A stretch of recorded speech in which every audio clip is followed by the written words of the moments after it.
عليكم ورحمة الله وبركاته. الحمد لله نحمده ونستعينه ونستغفره ونعوذ بالله من شرور أنفسنا ومن سيئات أعمالنا. من يهده الله فلا مضل له ومن يضلله فلا هادي له. ونشهد أن لا إله إلا الله وحده لا شريك له ونشهد أن سيدنا ومولانا محمدا عبده ورسوله.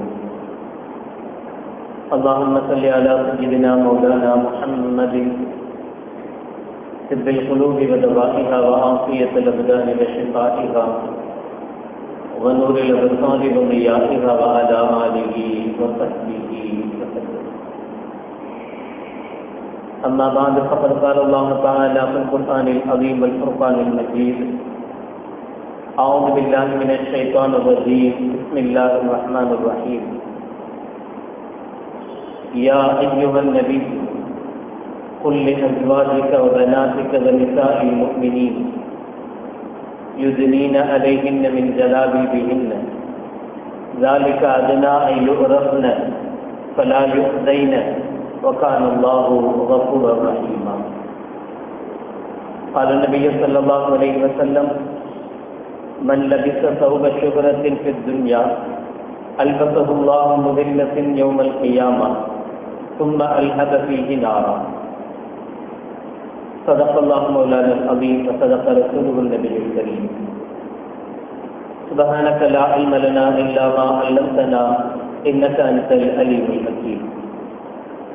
رب اشرح لي صدري ويسر لي أمري واحلل عقدة من لساني يفقهوا قولي.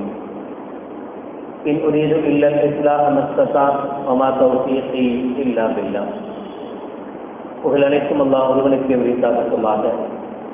ஸலாத் என்னும் கருணையும் ஸலாம் என்னும் ஈரேற்றமும் ஈருலக சர்தார் எம்பெருமானார் ரசூலே கரீம் ஸல்லல்லாஹு அலைஹி வஸல்லம் அவர்கள் மீதும் அவர்களுடைய அடிச்சுவடுகளை கடுகளவுக்கு சகாது வாழ்ந்து வந்த உத்தம சத்திய சஹாபாக்கள், தாபிஈன்கள், தபா தாபிஈன்கள், நபிமார்கள், வலிமார்கள், ஷஹீதுகள் மற்றும் நம் அனைவர்கள் மீதும் ஏனைய இஸ்லாமியர்கள் மீதும் என்றென்றும் நிலவரமாக ஆமீன்.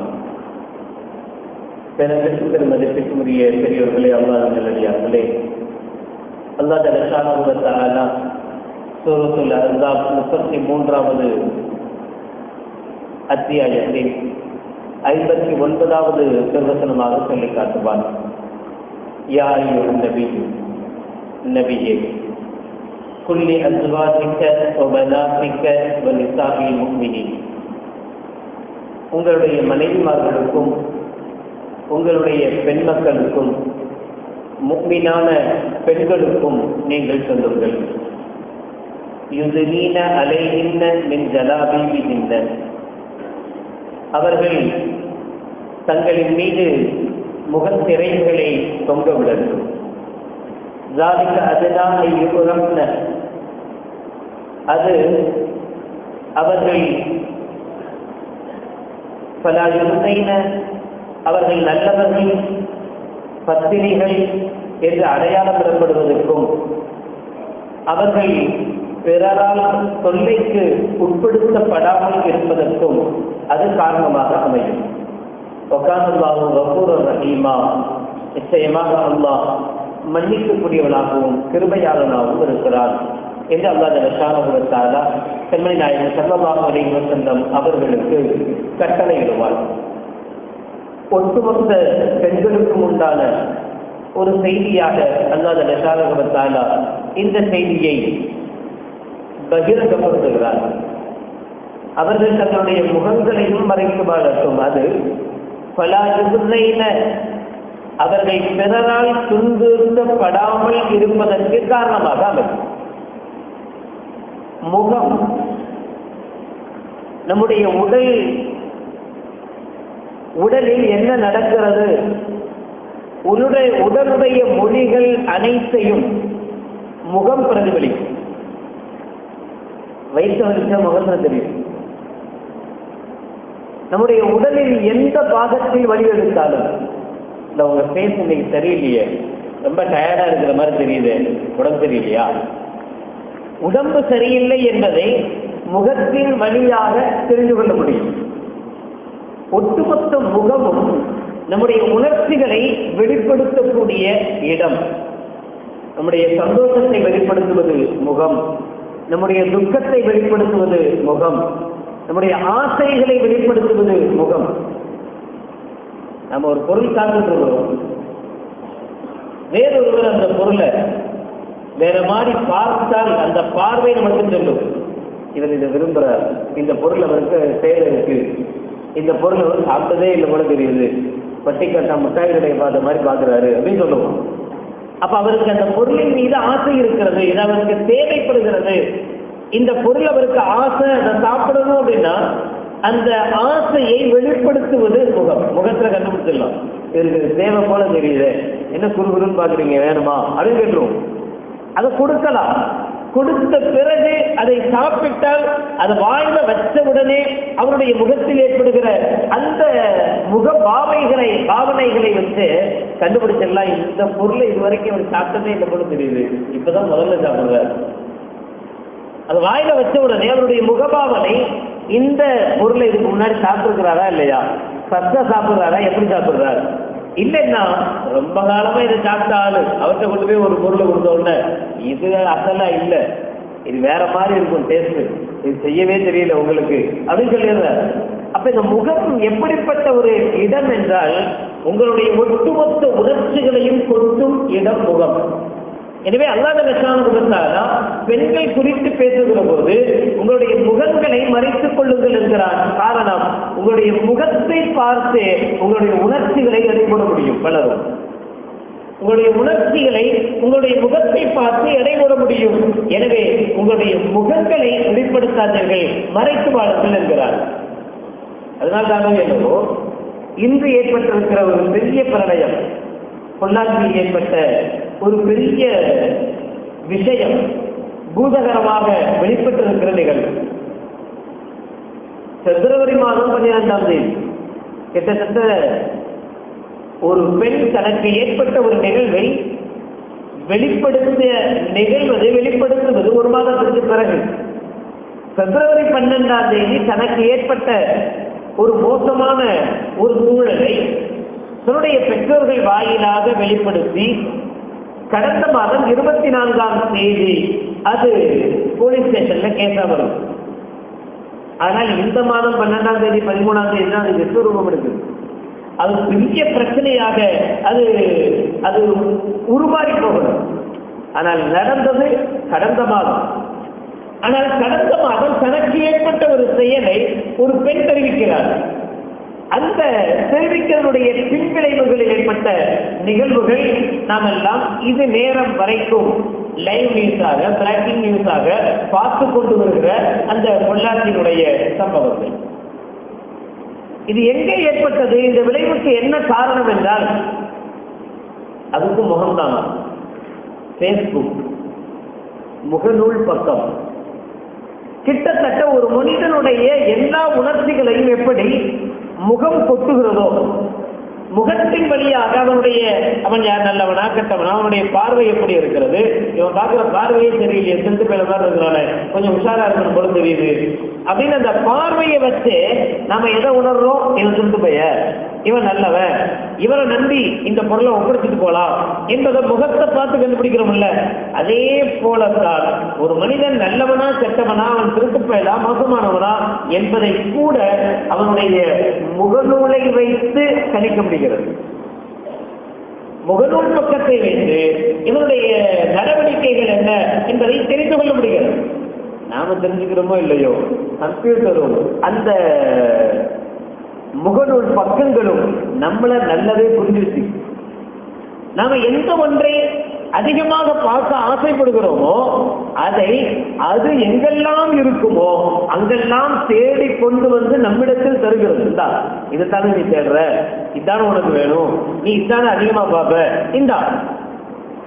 அந்த முகநூல் என்ன செய்கிறது, நமக்கு என்ன தேவை என்பதை அது உணர்ந்து வச்சு, நீ யாரு, நீ நல்லவனா கெட்டவனா, உனக்கு என்ன தேவை, நீ எதை அதிகமா ரிசர்ச் பண்ணுவ, எதை நீ அதிகமா பார்ப்ப, அது தெரிஞ்சு வச்சு.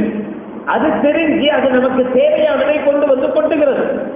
நல்லதை பார்ப்பவனுக்கு கூட கெட்டதை அதிகமாக கொட்டுகிற முகநூல் பக்கங்கள்.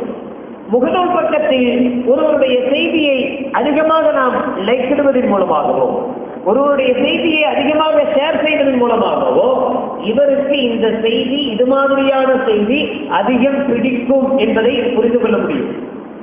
ஒருவருடைய முகநூல் பக்கத்திலிருந்து சமூகம் சம்பந்தப்பட்ட விஷயங்கள் பொதுவாக வெளிவருகிறது. ஐயோ சமுதாயம் இப்படி போயிடுச்சு, அப்படி போயிடுச்சு, இங்க பாருங்க அப்படி பாதிக்கப்பட்டிருக்கிறாங்க, அங்க பாருங்க இப்படி பாதிக்கப்பட்டிருக்கிறாங்க என்பது போன்ற பதிவுகள் வந்தால் இவர் சமூகத்தினுடைய பிரச்சனைகளில் அதிக அக்கறை உள்ளவர் என்று மற்றவர்கள் அவரை அடையாளம் காண முடியும். அதே ஒரு தனிநபருடைய முகநூல் பக்கத்திலிருந்து தேவையில்லாத பார்வர்ட் மெசேஜ்களும் எவனோ எங்கேயோ போடுகிற தொடர்ந்து வருகிற அந்த தகவல்கள் பரிமாறப்பட்டால் நாம ஈஸியா அவரை புரிஞ்சுக்குவோம்.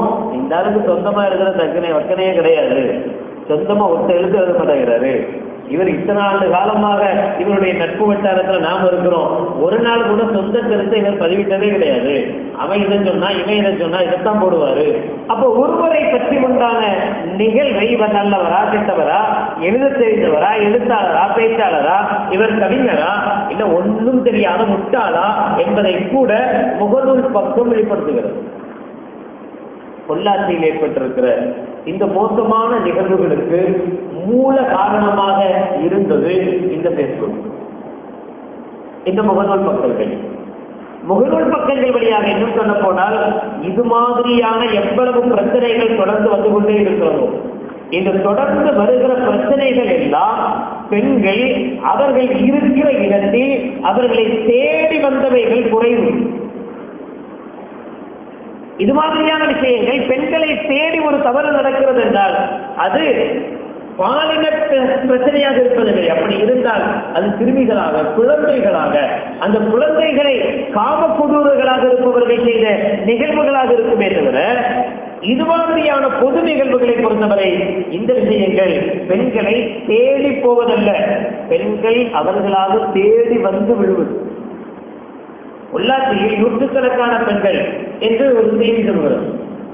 237 என்று சரியான எண்ணோடு ஒரு சில மணி துளிகளுக்கு முன்பாக பெண்கள் ஆணையத்திடத்தில் ஒரு பெண் 237 பேர் நாங்கள் பாதிக்கப்பட்டிருக்கிறோம் என்று தகவல் சொல்லியிருக்கிறார். நூற்றுக்கணக்கான பேர் பாதிக்கப்பட்டிருக்கிறார்கள். பாதிக்கப்பட்டவர்கள் யார் என்கிற அந்த செய்தியை பார்த்தால் அதிகம் 99% படித்தவர்கள், வேலைக்கு போறவங்க, டாக்டர்கள், பெண் டாக்டர்கள், பெண்களாக அதிகமாக படித்தவர்கள், இவர்கள் தான் இதுல மாட்டியிருப்பதாகவும் செய்திகள் சொல்கிறது. எப்படி இவர்கள் இதுல போய் அகப்பட்டாங்க என்றால் சர்வசாதாரணமாக சின்ன விஷயம்தான், எல்லா இடங்களையும் நடக்கிற விஷயம்தான். நாம ஒவ்வொரு நாளும் பஸ்களிலேயும் ட்ரெயின்கள்லையும் சர்வசாதாரணமாக பார்த்து கொண்டு போகிற விஷயங்கள் தான் இங்கே கிஷோர் உருவெடுத்திருக்கிறது, பெருசா வந்திருக்கு. சாதாரணமான காதல், லவ், அது ஃப்ரெண்டு, எங்களுக்கு இருக்கக்கூடிய நண்பர்கள் என்று சாதாரணமாக உருவான இந்த விஷயம்தான். ஒரு ஆணும் பெண்ணும் சர்வசாதாரணமாக நண்பர்களாக பழகுகிற விஷயம். இந்த பழக்கம் ஒரு சந்தர்ப்பத்தில் ஒரு நேரத்தில் தனிமையில் முடிகிறது. அந்த தனிமையை சில அயோக்கியர்கள் புகைப்படம் எடுத்து வைத்துக் கொண்டு அதிலிருந்து மிரட்டி அதற்கு பிறகு பல பிரச்சனைகள் உருவாகும். ஆரம்பம் எங்கன்னா ஒரு ஆணும் பெண்ணும் தனிமையில் சந்தித்த சந்திப்பு, ஒரு ஆணும் பெண்ணும் நண்பர்களாக சேர்ந்த நிகழ்வு. நண்பர்களாக சந்திச்சது எப்படி பகுத்துட்டுக்காரனா எழுத்துட்டுக்காரனா ரொம்ப நாள் பழக்கம், சின்ன பிள்ளையில என்ன நாங்களாம் ஒன்னா பழகிறோம், அப்படிப்பட்ட நட்புகளா? இல்லை, கண்ணுக்கு தெரியாத நட்புகள். அவன் எங்க இருக்கிறான் இவனுக்கு தெரியாது, இவன் எங்க இருக்கிறான் அவனுக்கு தெரியாது. முகநூல் நட்புகள் மூலமாக நண்பர்களாக பழகுகிற இவர்கள் ஒரு கட்டத்தில் தனிமையை அடைகிறார்கள். நண்பர்கள் ஆண் பெண் பாலின பாகுபாடு உள்ள நண்பர்கள். ஒரு ஆணுமானும் நண்பனா இருக்கிறான் போறான் வர்றாங்கிற நல்ல பிரச்சனை. ஆணும் பெண்ணும் நண்பர்களாக இருக்கக்கூடிய இந்த நிகழ்வில் 99% நட்புகள் தனிமையை சந்திக்கிறது என்று ஒரு ஆய்வு சொல்கிறது. ஆணும் பெண்ணும் நண்பர்களாக இருக்கும் பட்சத்தில் அந்த நட்பு அதிகபட்சம் 99% தனிமையை சந்திக்கிறது. தனிமையில் இருப்பதை இவர்கள் விரும்புகிறார்கள். பக்கத்தில் எங்க அத்தா அம்மா இருக்கக்கூடாது, உங்க அத்தா அம்மா இருக்கக்கூடாது, உன் நண்பர்கள் இருக்கக்கூடாது, என் நண்பர்கள் இருக்கக்கூடாது. தனிமையை தேடுகிறது. அந்த தனிமை சில சந்தர்ப்பங்களில் பீச்சு கடற்கரை ஓரங்களாகவோ அல்லது வேறு ஏதாவது லாட்ஜுகளாகவோ அல்லது தனிமை இடங்களாகவோ மாறுகிறது. இங்கெல்லாம் போறது யார் எப்படிப்பட்டவர்கள் என்றால் சர்வசாதாரணமாக நம்மோடு இருக்கக்கூடிய பிள்ளைகளும் நாம் பெற்ற பிள்ளைகளும். நாம் நம்முடைய பிள்ளைகளுக்கு கொடுத்து வைத்திருக்கிற சுதந்திரத்தின் அளவு. பொம்பளை பிள்ளைய காலேஜில் படிக்க வச்சிருக்கிறோம். அந்த பிள்ளை சர்வசாதாரணமாக நம்மள்கிட்ட அறிமுகப்படுத்துது. அம்மா இவன் தான் என் ஃப்ரெண்டு. நம்ம வீட்டில் பெண்ணா வரும்போது அவனை கூப்பிட்டு பிரியாணி கொடுக்குறோம். இதெல்லாம் தப்பு இல்லைங்க. இதில் என்ன இருக்குப்பா, அவன் ஒரே கிளாஸில் படிக்கிறாங்க, அவங்க 2 பேரும் நண்பர்களாக இருக்கிறாங்க. ஒரு நல்ல காரியம், நம்ம நல்ல விசேஷத்தில் அவங்கள கூப்பிட்றதுல என்ன தப்பு இருக்கு? நீ வா, நீ மட்டும் வந்தா பார்த்தாலும் உங்க அத்தா அம்மாவை சேர்த்து கூட்டுவான். எல்லாத்தையும் கூப்பிட்டு நாம தான் பிரியாணி போடுறவன் நல்ல காக்க போறான். வளர்த்த கடா மார்பில் பாயுதடாங்கிற மாதிரி எவன் பிரியாணி சாப்பிட்றானோ அவன்கிட்ட இருந்து தான் பிரச்சனை ஆரம்பிக்குது நம்ம பிள்ளைகளுக்கு. அதே போல நம் பிள்ளைகளும் இருக்கிறார்கள் என்பதை மறுப்பதற்கில்லை. நம்முடைய இளைஞர்கள், நம் வீட்டில் பிறந்த பிள்ளைகள், நமக்கு பிறந்த ஆண் பிள்ளைகள், இவர்களும் பல இடங்களில் பல சந்தர்ப்பங்களில் தோழிகளோடு பழகுகிறார்கள். அது தெரியக்கூடாதுங்கிறது தான் ஃப்ரெண்டுன்னே சொல்றது. ஃப்ரெண்டு அப்படின்னா அவங்களால கண்டுபிடிக்க முடியாது ஆம்பளையா பொம்பளையா. தோழி அப்படின்னா கண்டுபிடிச்சிருவீங்க, பொம்பளை தான். தோழன் தோழி அப்படின்னா கண்டுபிடிக்க முடியும். ஃப்ரெண்டுன்னா கண்டுபிடிக்க முடியாது. எங்கட போறேன், ஃப்ரெண்டு கூப்பிட்டாமா போறேன், அது எந்த ஃப்ரெண்டு, எங்க போறேன், எதுவுமே நமக்கு தெரியாது. அந்த அளவுக்கு நாம் சுதந்திரம் நம்முடைய பிள்ளைகளுக்கு கொடுத்து வைத்திருக்கிறோம். அதனுடைய வெளிப்பாடுகள் தான் இந்த மோசமான நிகழ்வுகள், மோசமான பிரச்சனைகள். அல்லாஹ் லசானஹு சொன்னதை போல யா அய்யுஹன் நபிய்யு குல்லி அஸ்வாஜிக வ பனாத்திக வ நிசாஇல் முஃமினீன், உங்களுடைய பெண் பிள்ளைகளுக்கு மட்டும் என்று அல்லாஹ் சொல்லல, உங்களுடைய மனைவிமார்களுக்கும் சொல்லி வையுங்கள். குல்லி அஸ்வாஜி, உங்களுடைய மனைவிமார்களுக்கும் சொல்லுங்கள். ஓ பனாத்தி, நீங்கள் பெற்ற பெண் பிள்ளைகளுக்கும் சொல்லுங்கள். ஓ நிசாஇல் முஃமினீன், முஃமினான பெண்கள் எல்லோருக்கும் சொல்லுங்கள். அவர்கள் தங்கள் முகங்களை மறைக்கட்டும், முகநூல்களையும் மறைக்கட்டும். முகநூல்களில் மோசமானவைகள், மோசமான விஷயங்கள் கொட்டுகிற அதுல நம்முடைய பிள்ளைகள், நம்முடைய பெண்கள் எப்படி அதுல போய் சேர்றாங்க, எப்படி அதுல அவங்களுக்கு பழக்கங்கள் ஏற்படுதுன்னா சர்வ சாதாரணமா நம்மள இருந்து கூட சொல்லலாம். ஒரே நாம திட்டுவோம் பொண்டாட்டிய, என்ன எப்ப பார்த்தாலும் ஒரே சால்னா வைக்கிற, சின்ன சின்ன நாக்கெல்லாம் புளிச்சு போச்சு அப்படின்னு ஒண்ணு அந்த அம்மா என்ன செய்யுது, அப்படியா சரி வேற ஏதாவது நல்ல இது இருக்குதான்னு நான் பாக்குறேன், நல்ல செய்ய முடியுமான்னு பாக்குறேன். என்ன செய்ய, அது யூடியூப்புக்குள்ள போ, அதுக்கு ஃபேஸ்புக்குள்ள போ, அதுல யாராவது ஒருத்தவங்க சில விஷயங்கள் போடுறாங்க, அதை செய்வது எப்படி, இதை செய்வது எப்படி. அப்படித்தான் நம்மளுடைய மனைவிமார்களுக்கு இந்த வலைதளங்கள் அறிமுகமாகுது. இப்படித்தான் உள்ள போறாங்க. கெட்ட எண்ணத்தெல்லாம் யாரும் போல, ஒரு நல்ல எண்ணத்துல தான் உள்ள போறாங்க. உள்ள போய் அவங்க செஞ்சு மறுநாள் சுவைபட வச்ச உடனேயே நாம சந்தோஷப்பட ஆரம்பிக்கிறோம். வா சூப்பர், இவ்வளவு நாளா என்ன இப்படி செஞ்ச, இன்னைக்கு நல்லா இருக்கு, எப்படி எதை பார்த்து செஞ்ச, அதெல்லாம் சொல்ல மாட்டேன், சஸ்பென்ஸ், அதெல்லாம் சொல்ல மாட்டேன். யூடியூப்ல இருந்து அதை தேட ஆரம்பிக்கிறார்கள், பேஸ்புக்கில் இருந்து அதை தேட ஆரம்பிக்கிறார்கள். இது கொஞ்சம் கொஞ்சமாக நட்பாக வேறு விஷயங்களை பார்ப்பதற்கு தூண்டுகிறது, மற்ற விஷயங்களை பார்க்கக்கூடிய செயலை உருவாக்குகிறது. இது மனைவிமார்களை தாண்டி மகனுக்கு தூண்டுகிறது.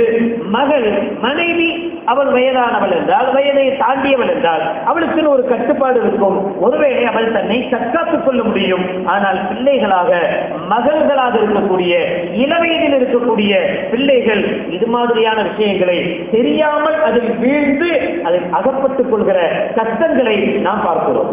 வலா யதுரிபுன பிஅர்ஜுலிஹின்ன லியுஅலம மா யுக்ஃபீன மின் தீனத்திஹின்ன. சூரத்துன் நூர் 24வது அத்தியாயத்தில் 31வது ஆயத்தில் அல்லாஹ் சொல்லுவார், பெண்களே வெளியில் நடக்கிற போது உங்களுடைய காலடி சப்தம் வெளியில் வரும் அளவுக்கு உங்கள் கால்களை தரையில் அடித்து நடக்காதீர்கள். ஏன் அடிக்கிறீங்க? உங்களை பார்க்காம இருக்கிறவெல்லாம் உங்க அழகை பார்க்கணுங்கிறதுக்காக, உங்களை திரும்பி பார்க்கணுங்கிறதுக்காக. சுருக்கமா நீங்க நடந்து போறீங்க, ஒரு பெண் நடந்து போகிறாள், அந்த பெண்ணை யாரும் எந்த ஆம்பளையும் சீண்ட மாட்டேங்கிறான், யாருமே திரும்ப பார்க்க மாட்டேங்கிறான் என்பதற்காக அந்த பெண் தன்னை அலங்கரித்துக் கொண்டு தன் காலில் கொண்டு மாட்டிக்கிட்டு தன்னுடைய செப்பலை ஹீல்ஸ் செப்பலா போட்டு அது நடக்கும் போது தொக்குன்னு சவுண்டு வரும். இப்ப சாதாரணமா சப்தம் இல்லாம நடக்கக்கூடாது, சத்தம் வர்ற செப்பலா போட்டு அவன் நடக்கிற அந்த நடையை வச்சு அவள் போட்டிருக்கிற அந்த சப்தங்களும் அவள் அடித்திருக்கிற அந்த ஸ்ப்ரேயும் சும்மா போறவனை திரும்பி பார்க்க வைக்குமே. அப்படி நடக்காதீர்கள் என்கிறான் அல்லாஹ். அப்படி நடந்தா அதுல பிரச்சனைங்கிறான். இந்த பிரச்சனைகளை சந்தித்த பெண்கள் எல்லாம் கிட்டத்தட்ட இதில் அகப்பட்டுக் கொண்டவர்கள். தன்னை அழகாக காட்டியவர்கள், தன் முகத்தை தன்னுடைய எக்ஸ்பிரஷனை காட்டியவர்கள், தனக்கு தோதுவாக சில ஆண் நண்பர்களை வைத்துக் கொண்டவர்கள், இவர்கள் தான் இந்த பிரச்சனையில் அகப்பட்டுக் கொண்டார்களே தவிர யார் மார்க்கம் காட்டிய வழிபடி, யார் அல்லாஹ் சொன்ன வழிபடி தன்னை பிற ஆண்களுக்கு மத்தியில் மறைத்து வாழ்ந்தார்களோ, தன்னுடைய உணர்வுகளை பிற ஆண்களுக்கு மத்தியில் மறைத்து வைத்திருந்தார்களோ, அப்படி யாரும் அல்லாஹ் பாதுகாக்கணும் மாட்டல. அப்படி யாரும் இல்லை. இப்போ ஒட்டுமொத்த உலகமும் ஒன்று சேர்ந்து இந்தியாவே கூக்குரல் இருந்து உடனடியாக இவர்களுக்கு தண்டனை வழங்கணும், சவுதியில கொடுக்குற மாதிரி தண்டனை இருக்கணும், அங்க கொடுக்குற மாதிரி தண்டனை இருக்கணும். இதே ஒரு வாரத்துக்கு முன்னாடி, ஒரு 10 நாளைக்கு முன்னாடி பங்களாதேஷ்ல நினைக்கிறேன், ஒரு ஆணும் பெண்ணும் ஜோடி, அநேகமா 2 அல்லது 4 ஜோடிகள் தனிமையில் லாட்ஜில் இருக்கிறாங்க. அதை போலீஸ் கண்டுபிடிச்சிடறாங்க. கண்டுபிடிச்சி அவங்கள கொண்டு வந்து பொது இடத்தில் நிற்க வச்சு அவங்கள சாட்டையால் அடிக்கிறாங்க. ஒரு ஆணும் பெண்ணும் சம்பந்தம் இல்லாதவர்கள், அந்நிய ஆணும் பெண்ணும் ஒன்னா லாட்ஜில் இருந்தார்கள் என்பதற்காக அவர்களுக்கு கொடுக்கப்பட்ட தண்டனை முச்சந்தியில் எல்லோரும் பார்க்கிற இடத்தில் வைத்து அவர்களுக்கு வெளிப்படையாக அடி கொடுக்கப்படுகிறது, சாட்டை அடி. இதை நம்முடைய ஊடகங்கள் என்ன செஞ்சாங்க? பெண்களுக்கு அநியாயமாக அடிக்கப்பட்ட அடி. ஒரு பொம்பளை தனியா இருந்தாலும் அதுக்கு போய் அடியாம். ஒரு பொம்பளை ஒரு ஆம்பளை கூட போய் இருந்தாலும் அதுக்கு போய் என்ன செய்வாங்களா? ஒட்டுமொத்தமா எல்லாத்துக்கும் முன்னாடி கேவலப்படுத்துற மாதிரி சாட்டை அடியா, இதுதான் இஸ்லாமிய சட்டமா அப்படின்னு கேட்டுச்சு. அதே ஊடகங்கள் இப்ப சொல்றாங்க, இந்த நூற்றுக்கணக்கான பெண்களுக்கும் ஏற்பட்ட பிரச்சனை எதனால் தெரியுமா? ஒரு ஆணோடு தனிமையில் இருந்ததா, வேற ஒண்ணுமே கிடையாது. வேற ஒண்ணும் இல்லை. ஒரு ஆணோடு தனிமையை கழித்ததனுடைய விளைவுதான் இன்று இவ்வளவு அபாயகரமான, அவலட்சணமான, அசிங்கமான, குடும்பமெல்லாம் காரி துப்புகிற ஒரு நிகழ்வுக்கு ஒரு பெண் வந்திருப்பதற்கு காரணம் அந்நிய ஆணோடு தனிமையில் இருந்தது, அந்நிய ஆணோடு பழகியது, அந்நிய ஆணோடு இருந்தது. இதுதான் அதான் ஃபர்ஸ்ட் காரணம். அதுக்கு பிறகுதான் அது மற்ற விஷயங்களாக மாறி போகிறது என்பதையும் பார்க்கிறோம். இது பொதுவாக மார்க்கம் சொல்லுகிற சட்டம் எப்படி இருக்கு தெரியுமா? தான் சொல்லுவாங்க,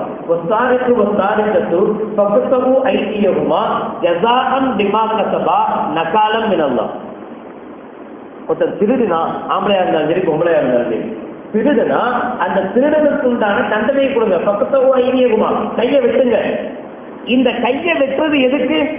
ஜஸாஅன் பிமா கஸபா, அவங்க செஞ்சதுக்குண்டான தண்டனை. தண்டனை மட்டுமா இல்ல, நகாலம் மினல்லாஹ், அவர்களுக்குண்டான எச்சரிக்கை. அவங்களுக்கு உண்டான எச்சரிக்கை. சும்மா வெறுமனே தண்டனை கொடுப்பது மட்டும் இஸ்லாமிய சட்டங்கள் அல்ல, மார்க்க சட்டம் கிடையாது.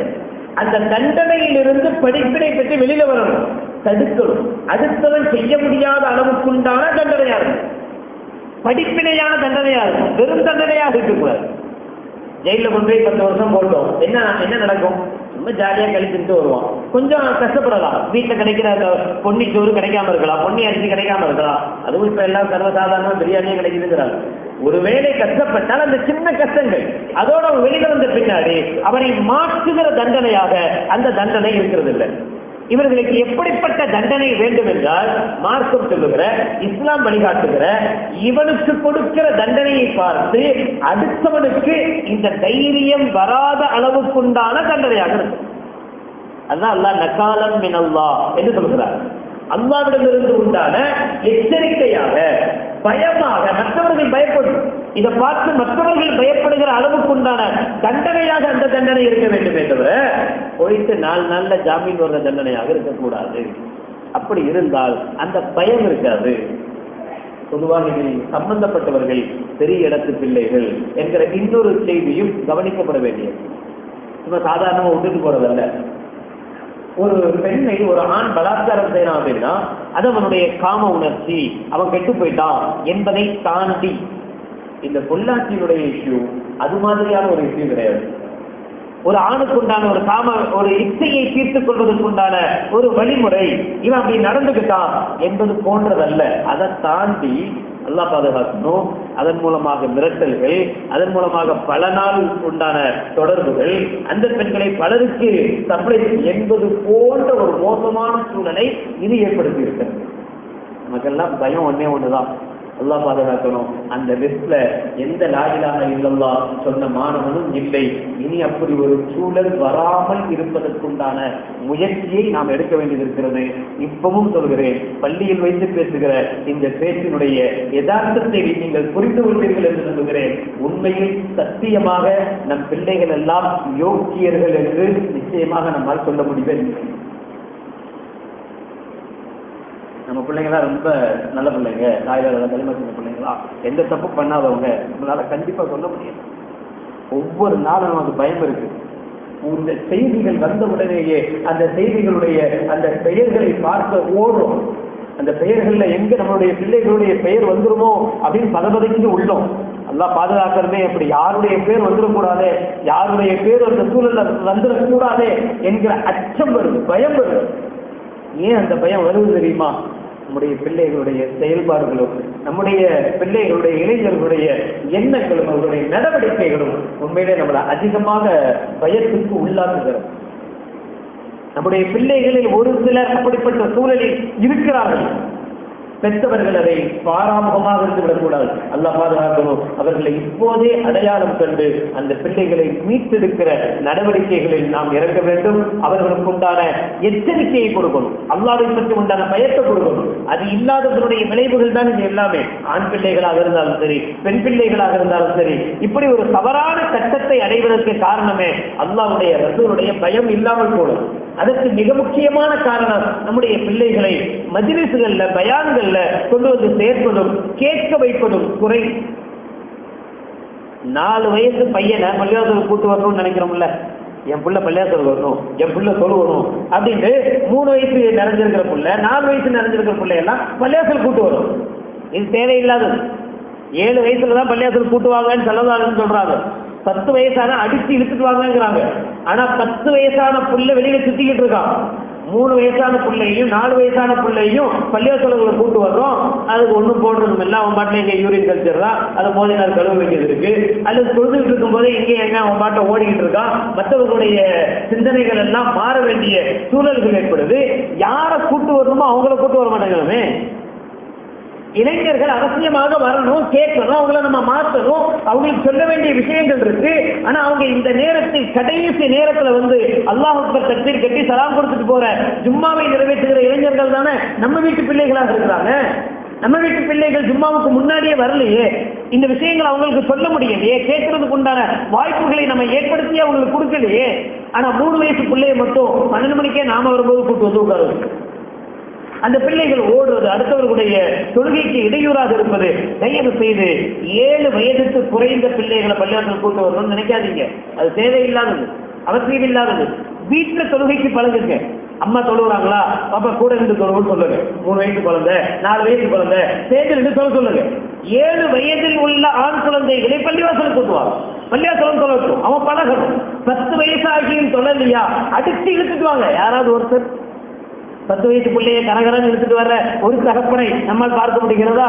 25 வயசு பையன் சொல்லாம உட்கார்ந்து இருக்கிறான், வெளியில சுத்துறான், பைக்ல சுத்துறான், குடிச்சு போன் போட்டு இழுத்து தரது மரியாதையை தொலைவாடா அப்படின்னு கூட்டு வந்த அத்தாவை பார்க்க முடியுதா? 3 வயசு பிள்ளையை தூக்கிட்டு வந்துடும், 4 வயசு பிள்ளையை தூக்கிட்டு வந்துடும்.